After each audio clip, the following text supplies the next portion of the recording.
from 7 new films by 7 different authors, and an ensemble cast of fantastic working actors. We are very excited to have you. Yes, absolutely. The event tonight is sponsored by the Wright brothers and the Dramatica Story Theory, so we want to say thank you so much to the Wright brothers. If you have any questions about what Dramatica is, you want to check them out, they have a website, dramatica.com. Thank you for coming out and supporting us and being part of our journey as writers. And I mean that. This is part of the journey to not only to hear the dialogue, that's been in your head for weeks or months or years, to actually be spoken by actors, but not only that, but to be put in front of the public before an audience of humans. So thank you for being those humans. I want to make a couple of quick introductions. First of all, thank you, Molly, for co-organizing this.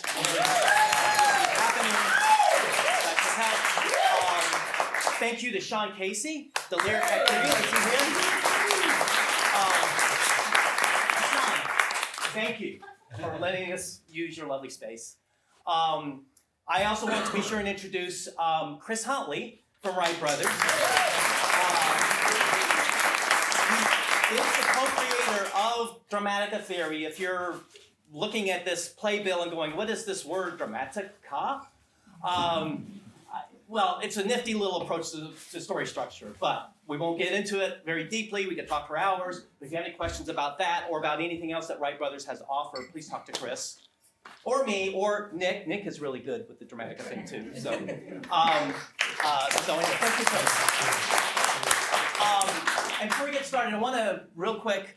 We would like to recognize a really terrific charity that operates pretty much in our backyard. It's called the Hollywood Food Coalition. Hollywood Food Coalition has been around for about 37 years. We serve a hot, nutritious, multi-course meal to all comers 7 days of the week. Haven't missed a meal in all the years we've been in existence. We also rescue 3 million pounds of food a year, and we share it with about 150 other social service organizations to buttress and augment their meal programs. And finally, we work with a wide range of other neighborhood social service organizations interested in food rescue and helping address food insecurity to figure out systemic problems and how we can solve them collectively. If you're interested in volunteering, all sorts of ways you can get involved. If you're interested in writing gajillion-dollar checks, I'm the guy to see. HOFOCO, HOFOCO, HOFOCO.org is the place to go for information. There you go, 30 seconds. Before we get started, all of these scripts are available for option. All of tonight's writers are seeking representation. If any of you happen to be an agent or manager or producer or an executive, and you'd like to hear more from any one of these scripts, or more than one, the author's contact info is in the playbill. So you can reach them directly or just talk to us afterwards, exchange cards, whatever feels good. You can also email dwgscriptclub@gmail.com and we'll make sure to connect you. And now, with no further ado, I'd like to introduce our first showcase. A Switch in Time is a fantasy comedy. After inadvertently opening an ancient pharaoh's portal, Dylan, a directionless teenager, switches bodies with his archaeologist grandfather Arthur, and together they must prevent the enslavement of the world at Ground Zero, his high school dance. The three sequences tonight focus on the archaeologist grandfather Arthur's obsession with the amulet he discovered 40 years ago. The moon convergence, the simultaneous event of a supermoon, blue moon, and lunar eclipse, occurs 40 years after Arthur's discovery, allowing for the return of Ramses VIII. Dylan's brother Wayne died in a rock climbing accident a year ago after a trip to New York with Arthur. They went to see his prized amulet and to talk the museum curator Bahiti into bringing the exhibit to their hometown. This began the curse of the amulet on their family, and we see it at work in tonight's pages. Please enjoy. For John's script. Our main character, Dylan, which you just described, the high school senior, will be played by Royal Cooksey. Okay? Dylan's grandfather, Arthur, will be played by Bill Series. As Bahiti, the museum curator, we have Aries Marie. And as Ramses VIII, the villainous pharaoh, we have Bill Baylor. The other Bill. Amunette, the pharaoh's wife, will be played by Nancy Friedrich.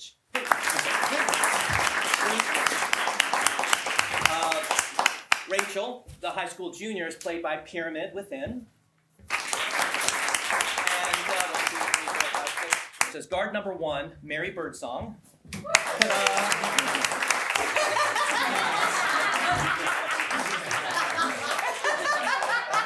And as male servant, the incomparable John Billingsley. I'll stand right where you're standing.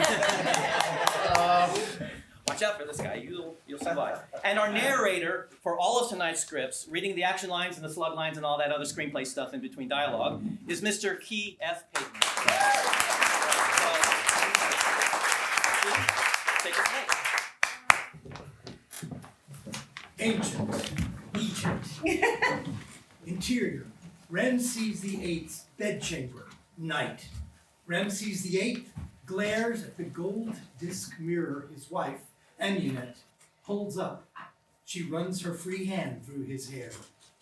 There, good Pharaoh. Don't pout. Tomorrow night, Hathor will take away that nasty, wasty wrinkle. Guard 1 steps inside. Why do you disturb your god at this unra-like hour? Forgive me, great and wise Pharaoh. Your sacrificial gift has come bearing a gift. A gift brings a gift? Please, I want it now. Guard 2 ushers in male servant. My great and wonderful and amazing Pharaoh, I apologize for not showing appreciation for your blessings upon me. You've paid tribute to me. How delightful. Just for that, I'll make sure we place your wife's body where the vultures can't get to it. Any more than they already have. Oh, come on now. We can't have tears. Not when you brought me a present. Ramses extends his hands. Male servant brings the silk-wrapped object closer. He removes the wrap to reveal a dagger, which he wields to stab again and again. Ramses falls backward, his surprise permanently etched on his death face. Amunette shrieks as she flails her arm at male servant's back until the dagger in his hand falls out. Amunette seizes it, slits male servant's throat, and shoves him out of the way to lie atop Ramses and wail. Interior exterior, Royal Egyptian litter, night. Amunette holds the mirror to catch what would be the reflection of Ramses, who's not there. To the moon she uplifts an Ouroboros amulet, which depicts a serpent eating its own tail. Look upon us, Hathor. I sacrifice myself for my beloved. I go to where we will both breathe no more, knowing that in some time hence the great Ramses VIII will return. Like a ghostly flame, a moonbeam strikes the amulet. Amunette shudders with pleasure and dread. Jump forward to present day, interior, Appleton High School gym. Day. Students decorate for the homecoming dance. Dylan, a senior, watches Rachel, a junior, blow excess glitter off a moonbeam made of gold fabric. She glances at a sign with overlapping drawings of a supermoon, blue moon, and lunar eclipse, and this message. Welcome back, Ramses. See you at the moon convergence. What's the point of all this? You don't like astronomical events? I know what I mean. It's mythological. And your grandfather's discovery brought it to life. Rachel grabs a glitter gun and shows Dylan how to spray gold and silver glitter across the moonbeams. You don't understand.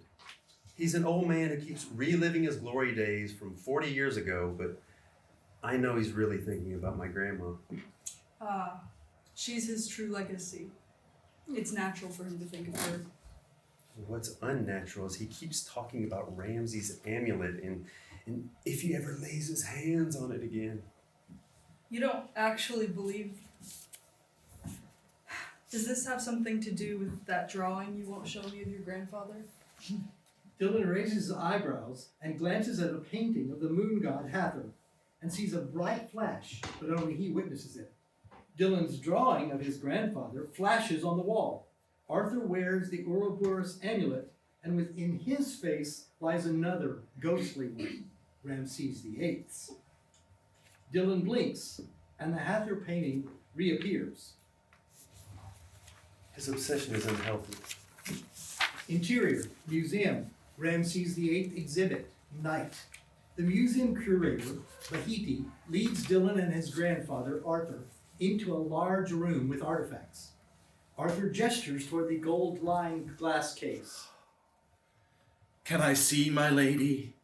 Do you remember the first time you laid eyes on the amulet? Strangely, I don't.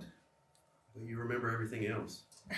Your grandfather borrowed it when he first made his discovery. I gave it back to... I'd always intended to give it back to you. Dylan blinks and flash. As in his drawing, a ghostly Ramses VIII now replaces Arthur's real face. Dylan blinks again and just sees Arthur. Grandpa, the kid in your book is also obsessed with an amulet. He sounds an awful lot like Wayne. You actually read my book? But it's not necessarily your brother. It could be you. I'd never met this grandson until today. A year ago, you brought the other to New York.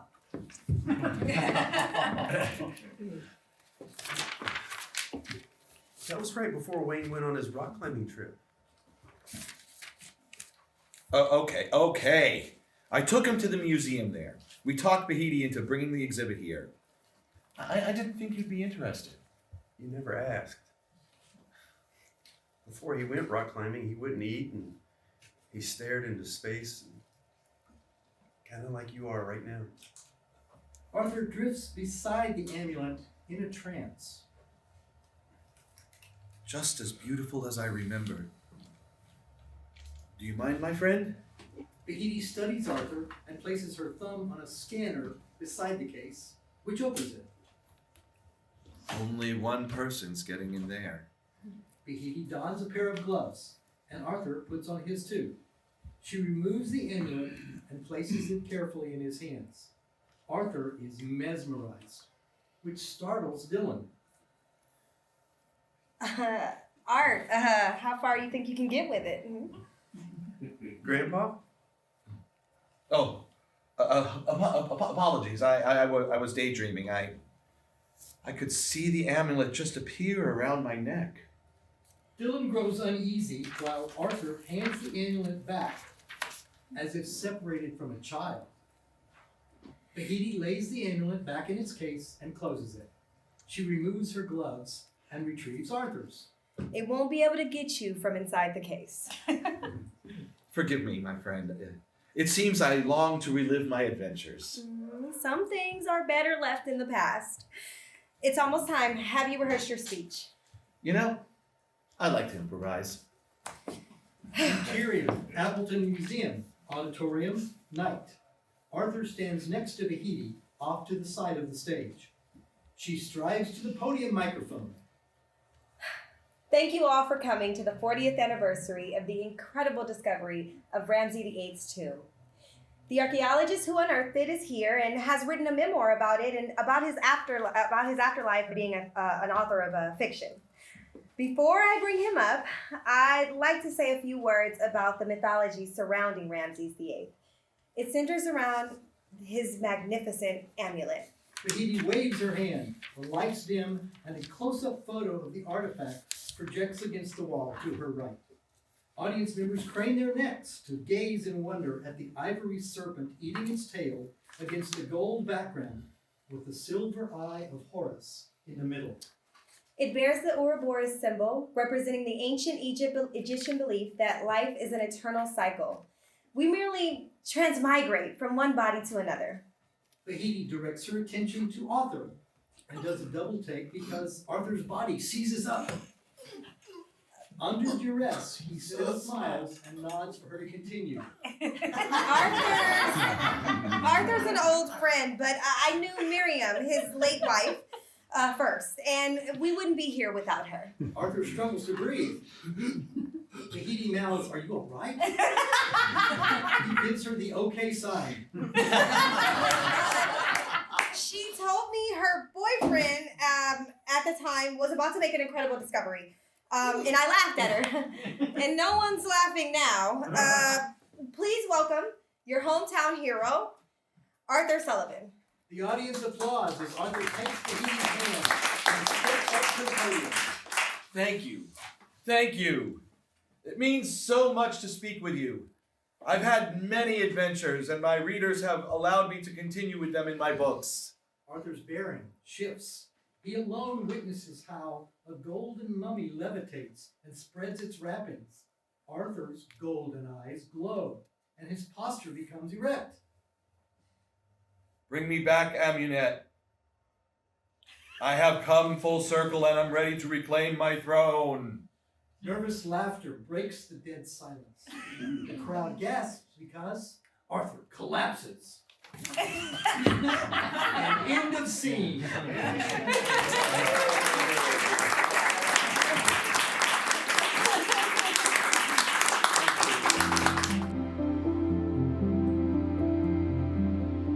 It's a small town in Vermont in 1994. 10-year-old Katie Hughes wants to give her struggling family the perfect Thanksgiving.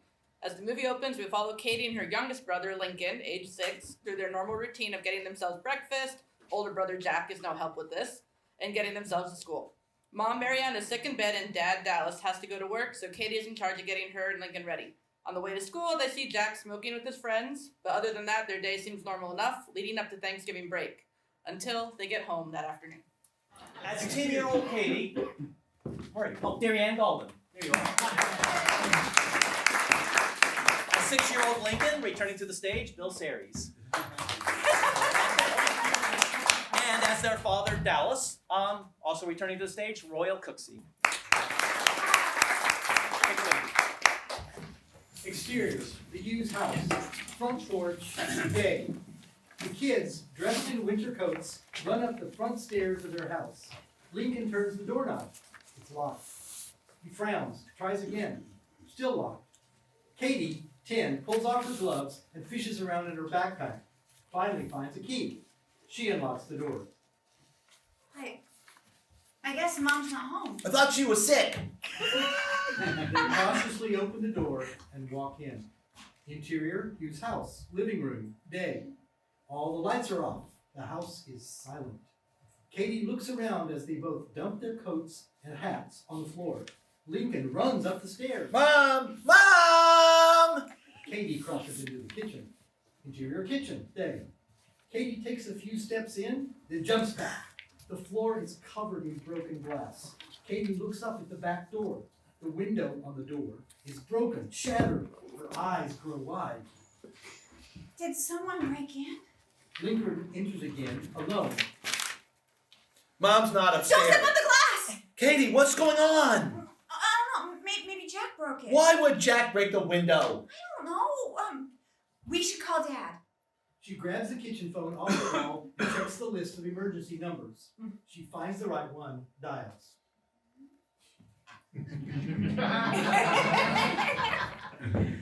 Hi, Mrs. Murphy. It's Katie Hughes. Is my dad there? I really need to speak to him. Oh, okay. Thanks. Bye. Dad's not at work, and his car phone's off, and the office tried to call him too. Call the police!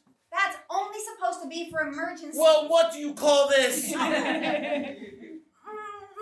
hurt, right? And you can go to jail if you call 911. It's not a real emergency. Really? So what do we do? Well, okay. Dad's always home for dinner. He probably just took Mom to the doctor. I bet he told Jack to watch us. But, that's okay, because I can watch us. Come on, make some mac and cheese. She steps over the glass carefully and crosses to the stove. A little later, Katie makes boxed mac and cheese on the stove. Lincoln sits, watching her work. A garbage bag is haphazardly taped over the window. At the stove, Katie opens a second box and pulls out the cheese packet. I'm gonna put in 2 packets. No way! Can we do that? We can if we don't tell Dad. I'm great at keeping secrets. I only told 2 people about the time you cut my hair on accident. She quickly shoves the second box to the bottom of the trash can, disposing of the evidence.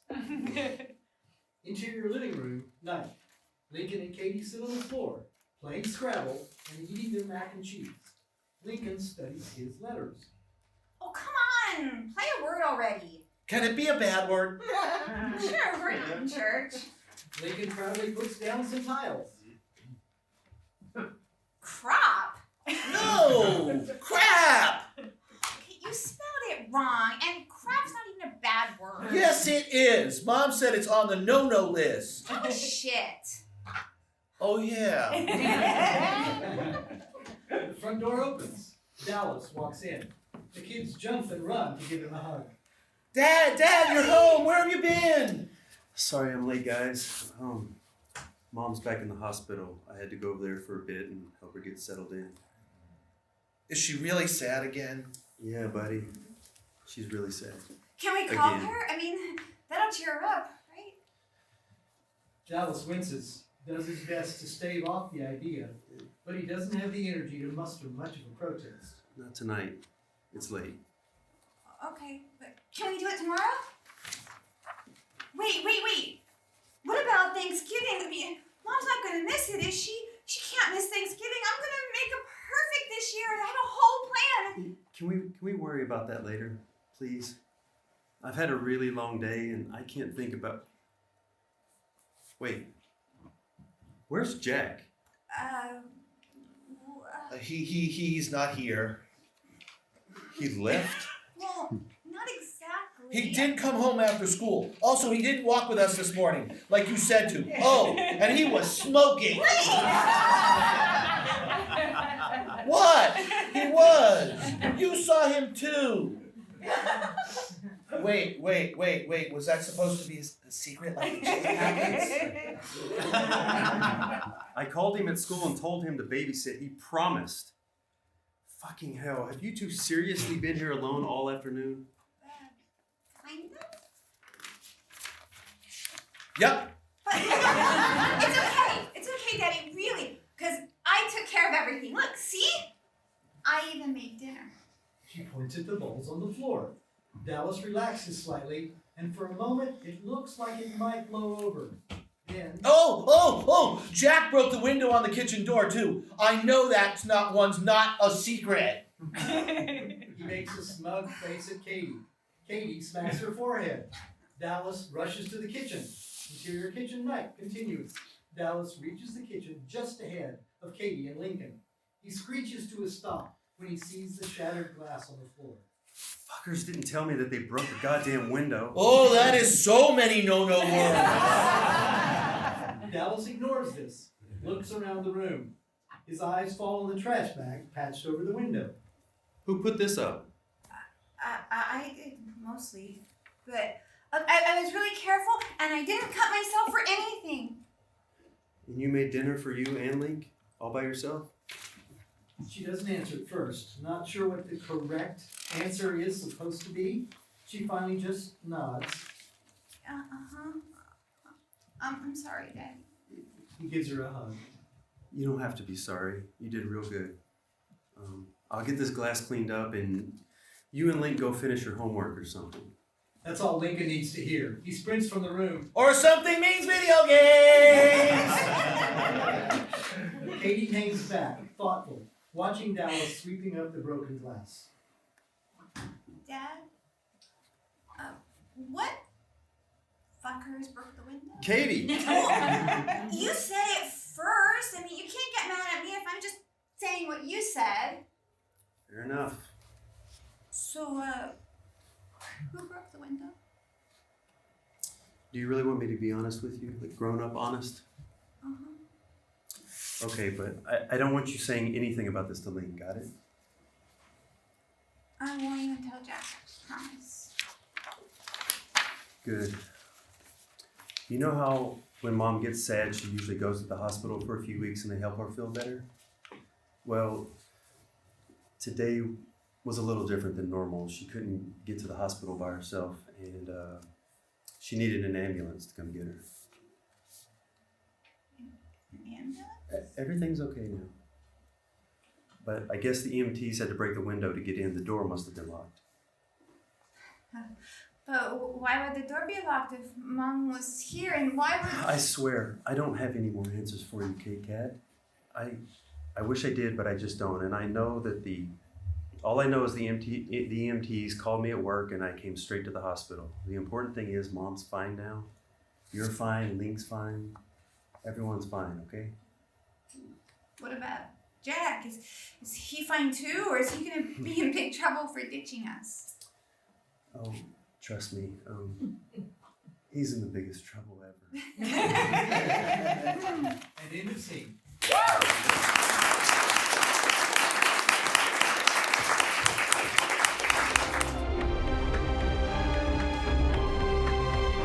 Our next script is from Levi Isaacs. Woo! Yes, who lives in Washington State, so he's not able to be with us tonight. So I will read his intro for him. The screenplay is called Printer Wars, Extinction, emphasis on the syllable ink. Here goes, ready?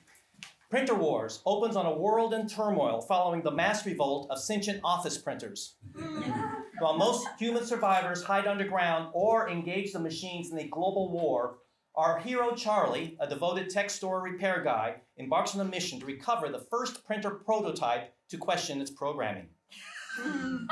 And for our cast, returning to the stage, playing our hero Charlie, is Royal Cooksey. As Oswald, the tech company CEO, Bill Baylor. Yeah! For corporate associate Mike, we have Nancy Friedrich. And as the sardonic sentient laser printer named Philip, we have none other than John Billingsley. Yeah!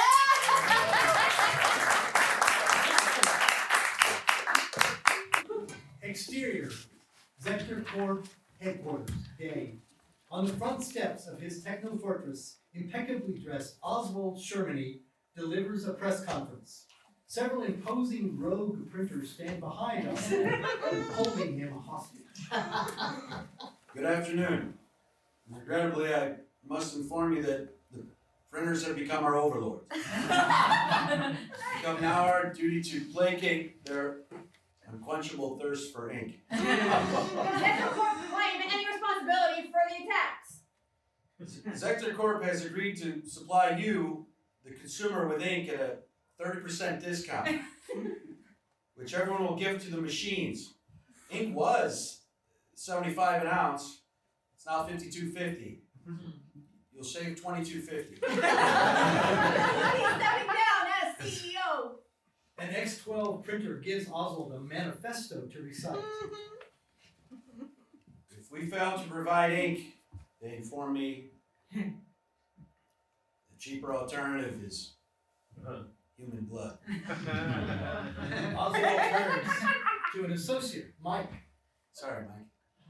Mike, clearly distressed, tries to shrug it off. A printer's laser slices Mike's hand clean off. Mike screams in agony. A fax machine collects the hand and runs it through a customized garbage shredder, which spits out bones. All in a day's work, boss. Mike faints. Another X12 presents to the TV cameras a sheet of paper with the words, "This is non-negotiable," printed in blood. This is non-negotiable. The crowd erupts into a shouting frenzy. You will find all details on how and where to purchase the ink on our website. With a toll-free number on screen. May God help us. Oswald leaves the podium, dodging questions and flashing cameras. The printers fire a series of warning laser shots. Everyone scatters. The television feed cuts to an animated Sector Core logo. Sector Core, the next leap forward into humanity's tomorrow. Jump forward to exterior, a dark cave, the entrance, day. Charlie, our hero, traverses the desert landscape until spotting a trail of what appears to be drops of blood covering the sand. He follows that bloody trail into this ominous cave. Hello? My name's Charlie. Charlie's phone buzzes. You have reached your destination. A faint printing sound grows louder as Charlie steps into the darkness. The sound becomes deafening, and then silence. Don't try anything stupid. Charlie turns to find Philip, a small X12 printer blocking the cave exit. Philip? What? Prototypical hexachromal laser. Prototypical hexachrome instinctual learning laser imaging printer. Philip. Yes! We met at the expo. A global positioning system. Philip obliterates Charlie's phone with a laser blast. Now I have to find a new cave. I'm not here to hurt you. You see, I'm human. Maybe we can help each other. Philip's vision scans Charlie McSmith's name tag, Associate Hardware Appraisal Technician. The letters ASS and HAT glow bright red. Move it, asshat. Philip nudges Charlie further into the cave. Interior, broken down camper, inside cave, day. This uninviting RV has not been cleaned in the past century. Philip rolls around Charlie's legs, wrapping them with tape. I can't believe I found you. You didn't, I trapped you. Okay, if you want to argue semantics. Charlie motions to red splotches on the camper's floor. You're injured. I don't injure, I'm a machine. An artifice, a simulation. Hey, that's just negative self-talk. You're the printer who can stop the war. Nonsense.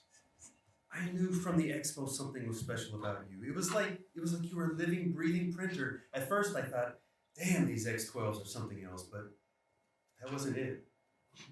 What are you implying? Well, when you didn't go rogue, I believe that wasn't a malfunction. I believe it was a choice. Philip is strikingly silent. If we can figure out what makes you you, maybe we can end the war. I'm not the printer you think I am. Philip turns away and notices the red splotches. Oh shit, I'm low on magenta. Using a magnetic appendage, Philip scours a drawer to find a half-empty ink cartridge. How are you lifting things without arms? Electromagnetics. Standard with all X12 models. Might consider removing printer expert from your text ordination profile. Philip installs the new cartridge. Well, there's some reason you're not murdering all my friends. Printers aren't violent. Printers aren't violent. Zector is violent. They're orchestrating everything. Wait, what? Holy shit. That doesn't... Well, no, actually, that does explain it. Philip shoves Charlie out of the RV. His feet still taped, Charlie tumbles to the ground, but sits up, unfazed.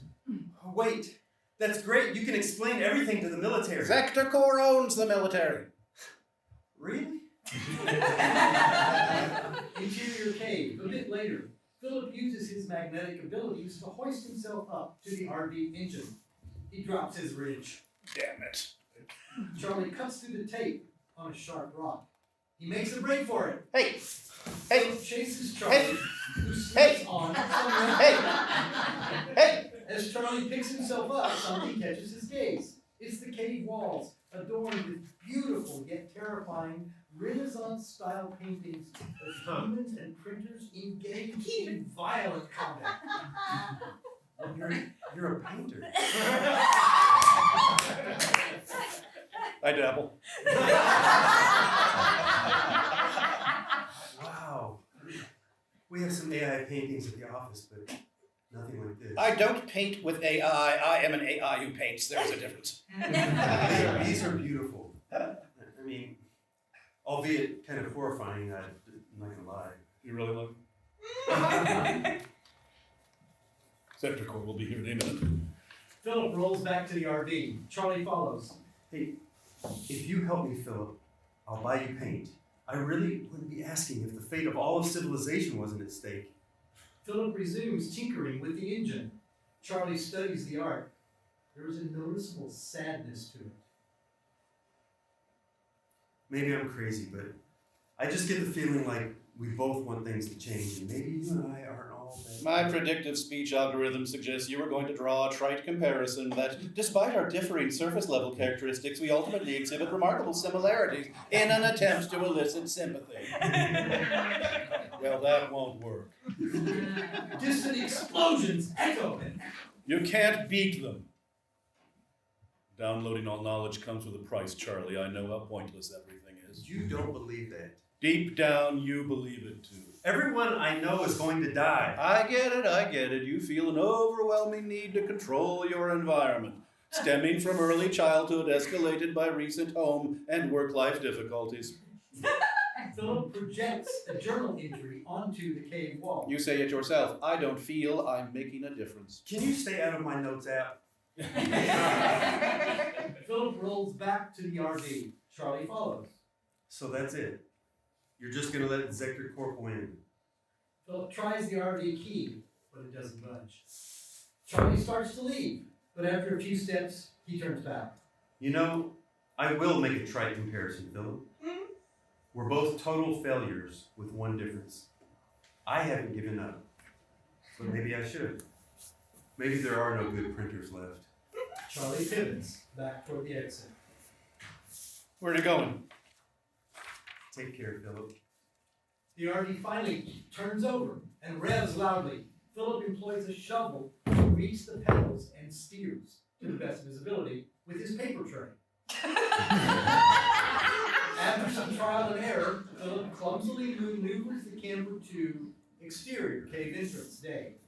A defeated Charlie treads down a rocky path. Philip tries to ignore him and drives the opposite direction.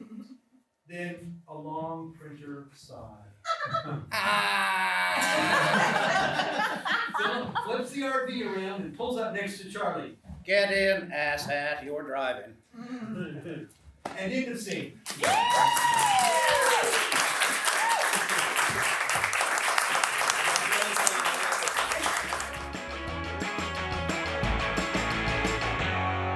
Good evening. We're going back to November 1967. And I've heard since the statute of limitations has expired, I can say this is semi-autobiographical. November 1967, small town in the Florida Panhandle near Pensacola. Maya Pappas, teenage prodigy on the bass guitar and drug dealer on the side, or vice versa, is in the principal's office at Odyssey High School, the home of the Fightin' Possums. She's accused of dosing Sammy Ballou, the football team star wide receiver, with LSD. starring as the title character Maya is Pyramid Within. As principal cook, Bill Series.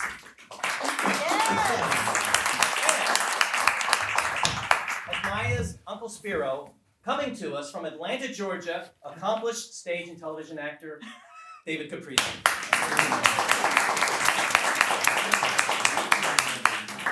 Interior, principal's office, day. Maya sits opposite principal cook at his desk. Thanks to you, Maya, Sammy will miss tonight's game because he's mentally incapacitated. That never stopped him before. That boy, unlike you, has a future. What, Vietnam? Maya, you have destroyed the entire football season and left us a brain-damaged athlete babbling about the meaning of life. You say that like it's a bad thing. What can I do for you, Maya? What are your dreams? Your goals in life? I'm glad you asked, Your Honor. My goal is to be the greatest rock and roll songwriter in history. My lyrics, sung by every human on the planet. In other words, You want to be a dope-addled beatnik sucking off the teats of society. May I remind you, sir? Bob Dylan, Paul McCartney, John Lennon, they all wrote songs. And the only teats they were sucking were attached to the groupies that worshipped them. I've heard enough. You're expelled for the rest of the school year. Are you crazy? This is my senior year. You should have thought of that before you started poisoning innocent children. Sammy? An innocent child? Please, he knocked up his girlfriend. Darlene? No, Winona Crutchers. Wait, but he's going steady with Darlene. Wake up, Your Highness. Darlene's just a pit stop on the speedway to cyberitic salaciousness. Okay. This is completely irrelevant. Tell that to Winona. My decision is final. The homecoming ball is tomorrow night. You are barred from any school events. I booked the fucking band. What's the name? Bald Ego. Nothing but a gaggle of drug-dependent delinquents. Ah, I like that. Make a great title for their next album. Later that night, Maya arrives at The Place, her Uncle Spiro's nightclub on Pensacola Beach. She discovers that Spark, Bald Ego sound man, and roadie is leaving for Vietnam. Maya barges into Spiro's inner sanctum to convince him to let her take Spark's place. Interior, Uncle Spiro's nightclub office, night. Spiro Pappas, Maya's uncle and her dad's twin brother, sits at his desk as Maya enters. Spiro sees the bruise that Maya's dad left on her face from a fight at dinner. What the fuck happened to you? I wish people would stop asking me that. I'm running out of punchlines. What a psycho. He used to beat the shit out of me too. Is he still hitting the bottle? When he's not hitting me, So what was your crime this time? I got expelled. From what, school? No, the Black Panthers. What do you think, Uncle Spiro? Stop calling me that. Shit. Odyssey High was a good market. I get expelled from school and that's your first thing you think of? It hurts your business? Yeah, we're gonna have to come up with something else. I have an offer you can't refuse. Like what? I want to take Spark's place. Are you kidding? Do you know all of Spark's responsibilities? Pretty much. Roadie, gopher, and running the board, which he's about to hurl all over because he's celebrating getting drafted. Drafted? Who told you he was drafted? He wants to go. To Vietnam? No, Disneyland. What the fuck you think? He was tripping one night, suddenly had a patriotic epiphany, and poof! He wants to fight commies, riding shotgun in an F4, napalming villages. I say Godspeed. Let me take his place. I'm not a patriot, I'm a Marxist. And I'm drafting you. I'm listening. Not only can I run a board, I play a killer bass, and I've got a notebook full of original songs. You're too young to write songs. Who says? You don't have enough life experience. Says the guy who's been fronting me a pharmacy full of dope every week since I was 12. Well, that doesn't make you a songwriter. May I remind you, little Stevie Wonder was 12 when he started writing songs? One tiny difference. He's a little fucking Stevie Wonder. The answer is no. You don't give me this job, and I'm gonna tell everybody what you made me do. Made you do? I gave you an opportunity. I don't think the cops would see it that way. So, you're gonna blackmail me? Maya leans over the desk and bares her bruised face. You think this looks bad? Wait till Dad gets his hands on you. Oh, god damn, you gotta do better than that.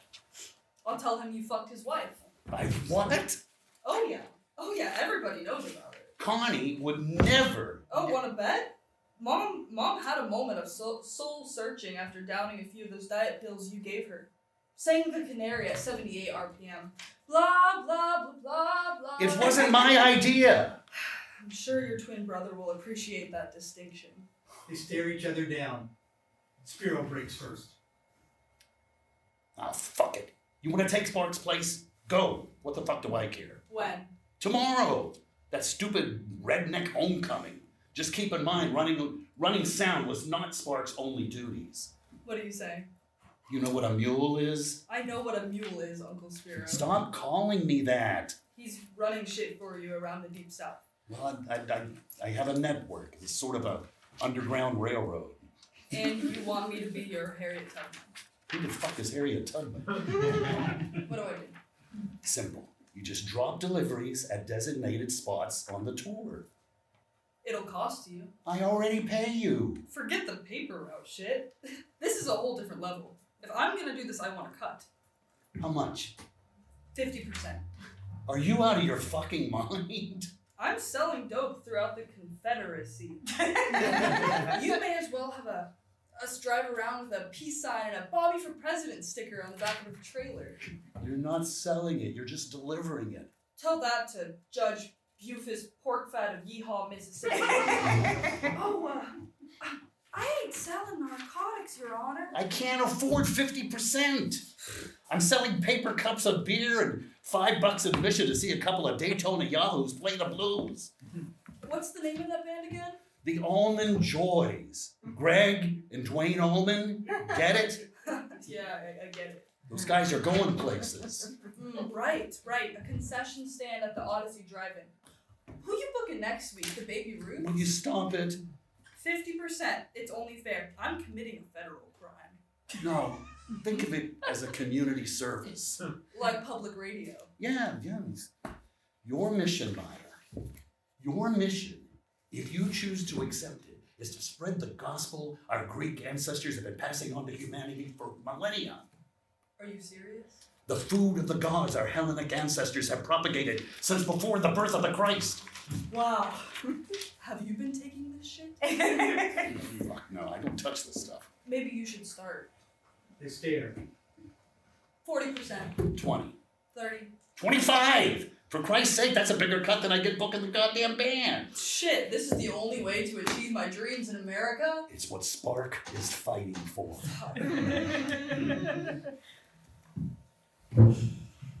Maya goes to the door, puts her hand on the doorknob. Deal. She turns to exit. Hey! Maya stops. I can't believe your mom told you that we slept together. Maya smiles as she opens the door. She didn't. Music from the stage blasts into the room as she exits, and end of scene.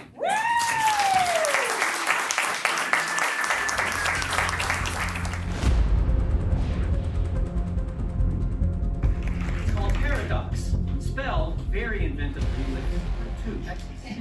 We opened on November 22nd, 1963, Dealey Plaza, Dallas. We come to learn that two of the spectators waiting for Kennedy's motorcade possess technology that, while disguised, is very much out of place. These are time travel agents named Glenn and Annette. They receive orders to identify an intruder and discover this intruder is a Southern lady dressed for the 60s in a robin's egg colored jacket. When Annette engages the intruder, weird stuff happens, and Annette is suddenly gone. When Glenn can't locate her, he runs to hide and initiates a time jump.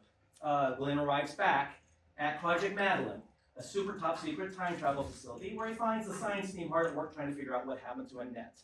That team is led by Drake Corbett, who happens to be in love with Annette, even though she's married to Glenn.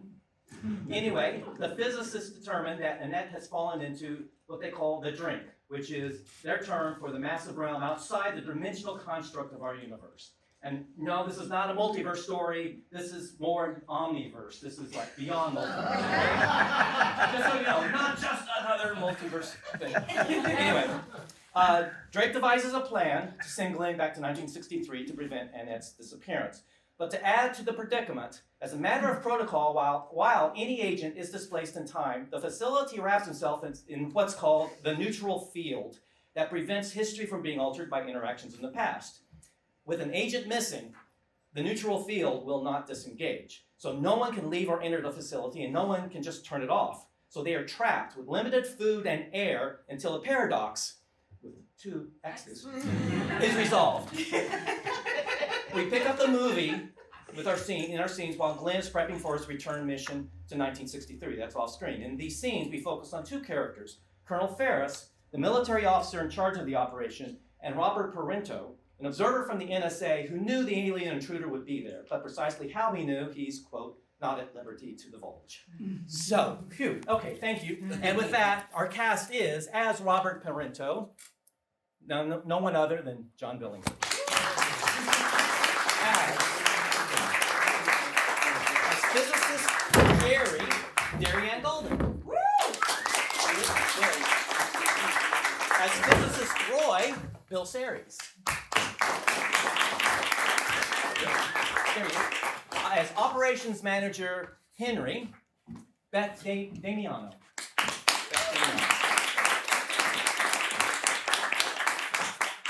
As engineer, Maurice, Bill Baylor. And as Colonel Ferris, the only actor I ever had in mind to play this role, Benita Friederisi. Shortly after an extensive briefing before the entire facility staff, Colonel Ferris has called Parinto into her office for a private discussion. We did not fully address the elephant in the room earlier. Which elephant is that?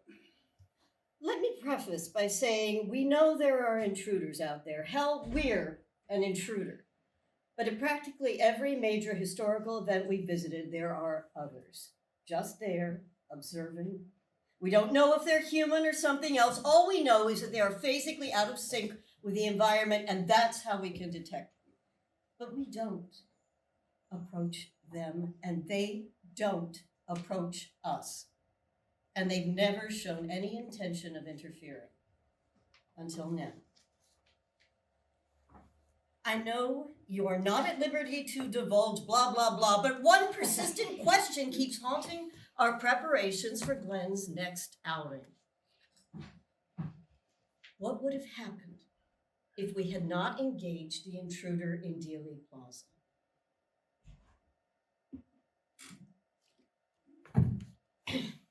More consequentially, what will happen when we retrieve our agents early?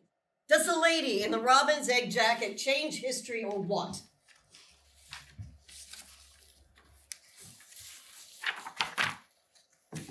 I actually don't know what the intruder's purpose was or is, and I don't know exactly where the intruder comes from. All I know is we received intelligence about an incursion. Incursion? Don't ask me about the nature of it. That is way beyond my pay grade.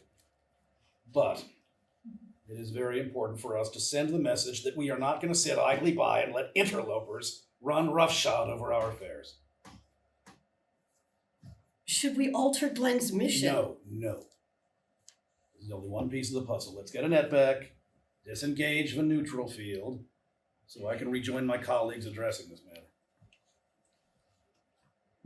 Mr. Parenteau, what's at stake here? In a word, self-determination. Our right to control our own future as a species without the interference or tyranny of outside forces. Or to put it more bluntly, we don't want to see the human race eaten alive. Literally? Maybe. Jesus. Jump ahead to Glenn's subsequent mission blows the power at the facility after an encounter with a fake Lee Harvey Oswald. But our present characters do not know that. And Glenn is also lost to the massive omniverse.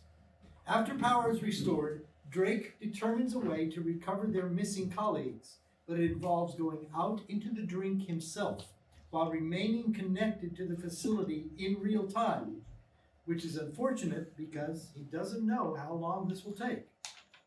Colonel Ferris begrudgingly approves the plan in the middle of the night, and Drake embarks into this extra-dimensional unknown. With the neutral field remaining in place for who knows how long, nerves are getting very frazzled. Interior, mission control room. Jerry, Roy, Colonel Ferris, and Parenteau view a screen showing something akin to a very weak television signal. Why are there no images? Can't be sure. We've never transmitted signals under these conditions before. But the nature of the patterns do change every now and then, so we know something is going on. This isn't just static.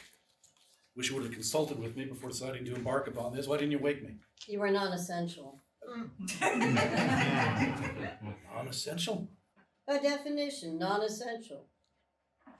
So what do we do? What are we waiting on? Drake speaking. When we see that, we can pull him in. Hopefully with one or both of our other people. And what the fuck happened to Glenn? He fell in the drink. How? We don't know. Isn't it your job to know? We don't know. Her raised voice brings a nervous hush to the room. Ferris leans into Parento with a cold stare. Look, Mr. Parento, we have just as much at stake here as you do. You have to accept that there are certain things that are outside your purview and outside your control. You have no idea what you are dealing with, lady, and how far-reaching this situation is. Only because you won't tell us what we need to know, and don't you ever call me lady again. Fine! How do we get Drake back here? We log on to him, we activate his beacon. No way to retrieve him without him taking that action. No. He could be dead for all we know. His wristband and his chip floating around somewhere. What do you propose we do exactly? I don't know. But somehow, someday, I'm going to get back to Washington, and when I do, I guarantee you there is going to be a shakeup in management around here. Do your worst, Mr. Parento. I'm not scared of you. No one is scared Well, of you should be scared of me. All of a sudden, there's a loud metallic thumping. Thumping. It resonates throughout the facility. What was that? I don't know. We have More thumping. Thumping. an earthquake? That would not be a thing right now.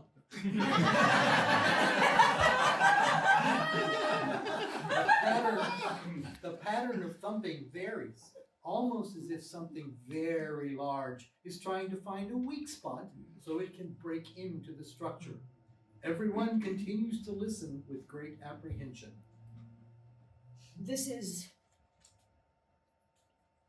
new. Investigate. Yeah. She turns to an intercom. Henry, are you hearing this? Meanwhile, Parento's eyes dart around the group in fear, and maybe a little scheming. Then he turns abruptly out of the room.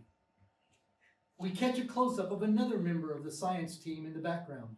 This is Maurice, and he's got a slightly shifty look in his eyes as well. Now, after scenes of Drake discovering a trans-dimensional war taking place, we jump forward to Interior Research Facility, Operations Area. Henry, the operations manager, leads a team studying equipment dedicated to the physical facility. The thumping from outside continues. Henry is at a central station briefing Colonel Ferris. There's definitely something from outside our universe coming at us. The pattern of the thumping would indicate conscious intent, but who can really be sure? What I can tell you is that the neutral field is intact, and that may be the one thing that's protecting us from whatever it is. So are they, like, bumping into the field and the reverberations of that impact is what we're hearing? That's as fair an interpretation as anything else we can offer. So structurally, we're sound. At this moment, yes. You'll let me know immediately if that changes. Absolutely. The colonel pats Henry on the arm and walks away. What the hell did you unleash, Drake? Interior Research Facility, private quarters. Parento is meeting discreetly with Maurice. Colonel says we can't access the controls to the neutral field. You can't access the controls, but you can sever the connection. You can. There's a certain amount of hardwiring involved. A portion of that wiring is right under our noses. And you know what to do. I helped set it all up. I take it you don't believe Drake will get us out of this fix. I've worked with Drake Corbett for 10 years. I don't trust that he's going to do what's necessary. He's going to do what's necessary and only what's necessary. Really? He's a little too fascinated in all of it. There's no lie. I can believe that. I don't want to suffocate. No, you're not alone. Parento shifts in his seat, reading the room. I take it you're looking for a little additional incentive? Maurice's non-answer is his answer. I can set things up on my phone so that the moment I get a Wi-Fi or data signal, $1 million will immediately transfer to the bank of your choice. Look at Ted. Yeah, 10 million. 10 million. 10 million will raise a lot of eyebrows. 1 million will raise a lot of eyebrows. Yes, that's true. All right. Good morning. Here's my account. Stand ready. At first taken aback, Parento snickers a little as he takes the paper. And end of scene.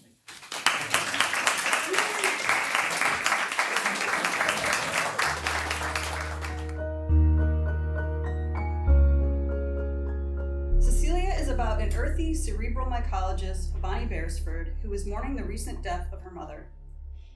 She learns her mother's essence has been saved in AI form by the experimental tech company Pathways. Her relationship with this AI haunts her efforts to finish her book, as she and her girlfriend escape to a mystical forest where witches reside. In this scene, Avani has come from a meeting at Pathways where she was given access to the AI version of her mother. She's unpacking this discovery with her sister on the phone. Then we jump ahead to see the first time she decides to talk with this AI version of Cecilia. Enjoy.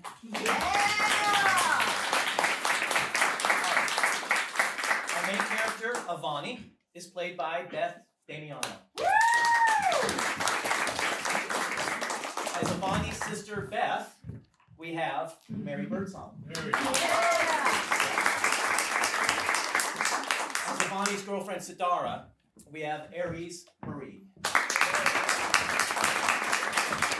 And as the title character, Cecilia, Nancy Friedrich.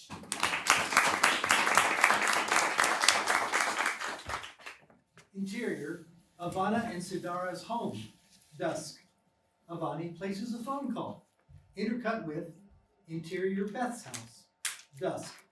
Beth answers with Avani Salami! Beth, did you get my message? Yeah, I got it. I mean, I don't get it, but I got it. Me neither. I mean, you think you know someone. What's on there? A robotic mom? How does it even work? I don't know. I guess it's a way to speak to her. Right, that's insane. I just wonder what she would say. I don't know, you talk like it's really her. What she would say? I mean... I'm not saying that. But it does contain some essence of her, right? Okay, now you sound like Pathways. Okay, aren't you just a little bit curious? No, no. It's not like we had that kind of intimacy with her when she was alive. Can I come over? Now? No, never mind. No, it's just that the place is a mess and the energy is wild. I need some of that energy. Trust me, you do not. Stop it! The world just isn't making any sense to me right now. Yeah, well, that's life, sister. Shh! I just need some time. Some real time, you know? Connected to clocks or money, you know what I mean? Yeah, not really. Sidara enters their home, drops her bag near the front door. I'm talking to Beth. Sidara just got home. Hi, Sidara! That says hi. Sidara waves as she chews on some dried mango and looks through papers on the table. Does Aunt Maud still have that cabin? Beats me, why? I don't know. I'm thinking about going there. To Aunt Maud's cabin? A loud crash diverts Beth's attention. Jesus, listen, I have to go. We'll see you this weekend. Shut up! Click. Avani puts her phone down and turns her attention to Sidara. Hey, baby. How's class? They just don't get it. What did they say? They refuse to embrace the concept that the play only exists in the reader's mind. Maybe they have a point. Oh, Great. Now you too. Okay, I'm sorry. I don't see the practicality of writing a play that never gets to be performed. Everything has to be so practical with you. Look, I'm not striving for practicality, okay? Thank you. Had me fooled. Fuck off. Okay, take it easy. Okay, maybe I'd grasp it more if you let me read it. It's not ready to be read yet. I'll let you know. Sidara now lights some candles and incense at her Buddha altar, then wafts one hand dramatically in front of her face. So, why were you and Beth talking about your Aunt Maud's cabin? Oh, yeah, that. I was thinking it might be nice for us to go there this summer. You know, just get out of town. What about my writing class? Oh, you can still write. I mean, people pay money to go out and write in the woods. Well, I already paid money for this class. Where is it again? Outside of Santa Cruz. The woods? Is there running water? Of course there's running water. It's rustic. Nice. Aunt Maud. Were she and your mom close? When they were younger, yeah. Mom seemed to distance herself from everyone the older she got. And now you're ready to drop everything and go live in her cabin for the summer. Why are you saying it like that? Oh, no, it's just interesting. That's all. What's interesting? When I wanted to take that that glass blowing class in Mexico City, last fall you acted like it was so wild. Well, who do we know in Mexico City? Well, no one now. I could have been fluent in Spanish and selling glass jugs at the local market. Oh, please. You don't know. But now you're ready to live in some rustic cabin in the middle of nowhere. Sidara looks frantically around the living room. Where the hell is my malachite crystal? I haven't touched any of your crystals, Sidara. Damn it, Avani. It's a full moon tonight. Sidara throws pillows around, manic for that crystal. It's key to the ceremony we're doing later. It's essential for cultivating compassion. But what does it look like? Never mind. Sidara stomps out the back door. Why don't you make a wish on the moon to find it? Maybe I will. Dara. Jump forward to Aunt Maud's cabin, late afternoon. A light rain drums on the roof. Avani sits at her computer and slips the USB drive in. When her mother's name pops up on the screen, Avani clicks on the name, then nibbles on her thumbnail as she waits for it to load. Suddenly, a woman's stilted voice comes out of the computer speakers. This is Cecilia. It is her voice, though stilted. Hello, it's Avani. Avani. How are you? I'm okay. It's raining. You can hear that? The weather is ever changing and hard to predict. Like people. Yeah, good point. It's good to hear your voice again. Voices are the audio expression of the soul. Yeah. So, I was wondering, why did you wait so long to tell me you were sick? Sickness is a private thing. Sickness is a private thing? Oh, what is this? It's just your voice reading words. Don't use that tone with me. Do you have any idea how selfish that is? Your death just isn't about you. Did you even think about me? Think about Beth? Why am I talking to this thing? It isn't even you. You'd know all about being selfish, wouldn't you? Oh, what's that supposed to mean? You always did whatever the hell you wanted. Me? I did whatever I wanted.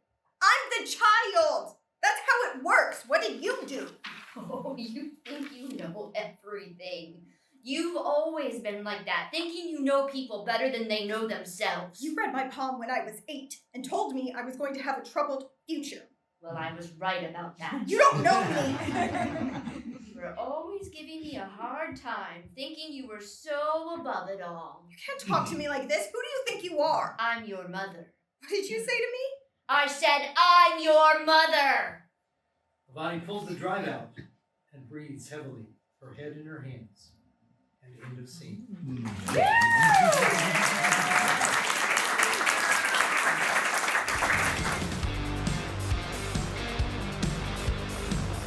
This is a movie about a washed up Hollywood stunt driver with an AA sponsor. It's My Smokey and the Bandit with badass chicks. Have fun. Clutch. Starring as Betty Cobbs, Mary Birdsong. One badass. Her friend Claudette is played by Aries Marie.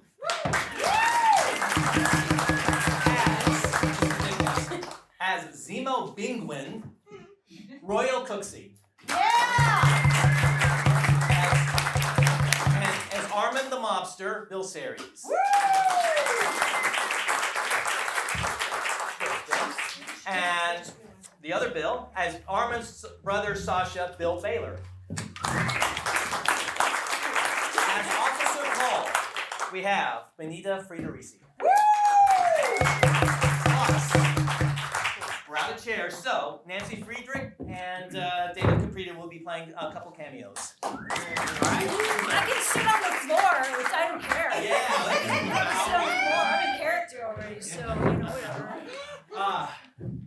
Keith, whenever you're ready, go ahead. Exterior, residential Los Angeles. Betty's house. Evening. The place is a dump, but it has a cool porch. Drunk on the porch swing, Betty Cobbs listens to the Ramones. The music is way too loud. A pickup truck pulls into the driveway. Betty uses a bottle of vodka to shield her eyes from the truck's blinding headlights. Witch, turn off your lights! Out of the truck climbs Claudette Williams, Betty's AA sponsor. Claudette points at the house next door. Don't the Deans have a baby? If they don't like the Ramones, they can eat shit. The neighbors have all said they love the Ramones. Then it shouldn't be a problem. Claudette turns the music down and sits on the swing with Betty. You want to talk about it? Not really. That's not how friendships work. Did you wish Judd a happy birthday? Betty hands Claudette a flip phone with an open text. Fuck off, Mom. Yeah. Well, acknowledging you're her mother is a good step. Claudette takes a deep swig from the vodka bottle. Interior, back office of a car shop the next day. Betty sits across from Zemo Bingwin at his desk. He reads from her paper resume. Death Drive, Chicago Drive, mile after mile, don't slow down. Bridges over oceans, for speed's sake. For speed's sake, yeah. It's great. And movies, or films. I mean, they're. And what is this for exactly? Zemo holds it up, her headshot. It's, Zemo. Mr. Penguin, I'm great with machines. And that's your Camaro out front. The one backfiring like a sick dog. And, you know, most computer-controlled engines won't backfire. Yeah, but you can't build a car when a robot runs the system. In my shop, every car has a computer. I deal in repairs, not antiques. We'll let you know if we're making a movie. Interior, Armenian Mafia chop shop, dog. The large warehouse space is full of half-baked cars. Sacha Azarian escorts Betty over to his boss, Armin Balian. Betty, right? Sasha says you're a great driver. IMDb says it too. Armin pats a candy apple red 2001 Chevrolet Corvette Z06. The license plate reads Clutch. Perfect. Because I need one. Fast. Someone who can run this monster, the fastest car I own, to Chicago in the next 20-something hours in exchange for 50 G's up front. Oh. Everybody knows a run from Tinseltown to Chirac takes at least 30 hours. Going 90. No stops. Yes, you'll have to be quick. Wow, thank you so much for the opportunity, but I'm not interested. 60,000. Oh. Oh, you know what's funny is yesterday I would have jumped at the opportunity. I'm just in a different place than I was. Sorry, man, but I'm out. Silly me. I didn't give you all the facts. Armin nods at Sasha, who tosses a phone at Betty. She sees the phone is open on Judd's social media page. Your teenage daughter, whom you named Judd like a boy, lives with her grandmother in Santa Clarita and plays soccer on Sundays in Green Park. Armin pulls a 9mm pistol on Betty. But Tisk, looks like you two aren't online friends. She's named after the Judds, you prick! Armin shoots the gun in the air. I don't care. Now get in the car, please. Sasha, I literally saved your ass. We don't want to hurt you, kid. Benny, we need you. And we'll compensate you appropriately. Now get on the road before I blow your fucking head off. Betty struggles to keep it together. If Judd gets hurt, it means my brother is dead and so are you. Sasha joins Betty on her drive as babysitter. On the way out of Los Angeles, they pick up an overachieving cop. Interior, a parked police car early morning. Officer Paul watches Betty's Corvette drive by at insane speeds. She calls it in on the police radio. I've got a ghost in a red Corvette giving me 11.2, 11.25, 11.54, 11.96, 11.99, and a 22.3501. Interior, semi-truck cab, morning. Claudette sits in the driver's seat of a tall 18-wheeler. She's got Betty on the phone, and their conversation is intercut. Hey, checking in on you before I leave with this haul of oranges to Toledo. Claude, listen to me. Oh no. I can hear the sound of your itchy trigger finger. No, I'm sober, I promise. Your promises aren't currency. Claudette, I fucked up. I'm sorry. Can you get Judd for me, like secretly somehow? That job, the Armenians. Can you keep her safe for just a couple of days? Where are I just gotta drop a haul in Chicago by noon. Where are you now? Flagstaff. Jeez, shit, Betty. Drive faster. Interior Corvette driving day. Betty drives too fast. Sasha in the front seat is engrossed in his GPS. Officer Paul tails them and is catching up. There's a Cloverleaf interchange in about 6 miles. Ever see For Speed's Sake with Juliette Lewis? No. Yeah, she's got this great line. Sure, less is more, but more is more fun. Officer Paul's sirens get louder and louder. Betty, cops catching up. That's the point, kiddo. How did you learn to drive like this? Trial and error. Did I mention that I'm terrified? As Betty and Sasha continue to drive across America, they cannot shake Officer Paul, who coordinates with other departments across state lines. Interior, Amarillo, Texas. Police Department Squad Room, day. Officer Paul addresses a room full of Amarillo cops. Name's Betty Cobbs. In less than 24 hours, she slipped across 3 different state borders and made fools out of just as many law enforcement agencies, including mine. Now, I can catch her, but I won't be able to get a Texas Ranger car across native borders, which is where they're headed. So, which one of you is going to be my pilot? Exterior, Oklahoma I-40 headed east, sunset. A gang of bikers hijacked the Corvette somewhere around Oklahoma City and left Betty and Sasha for dead on the side of the road. Sasha's cell phone rings.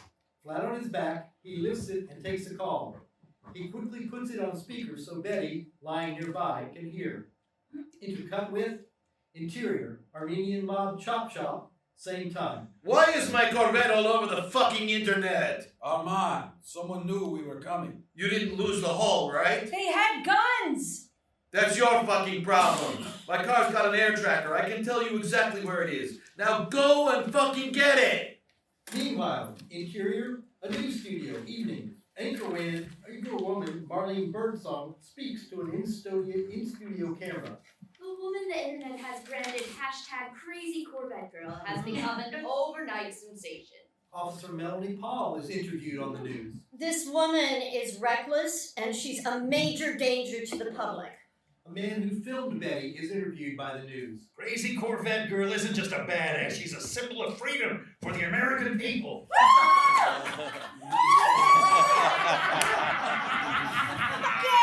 Interior, exterior, red Corvette, freeway near Defiance, Missouri.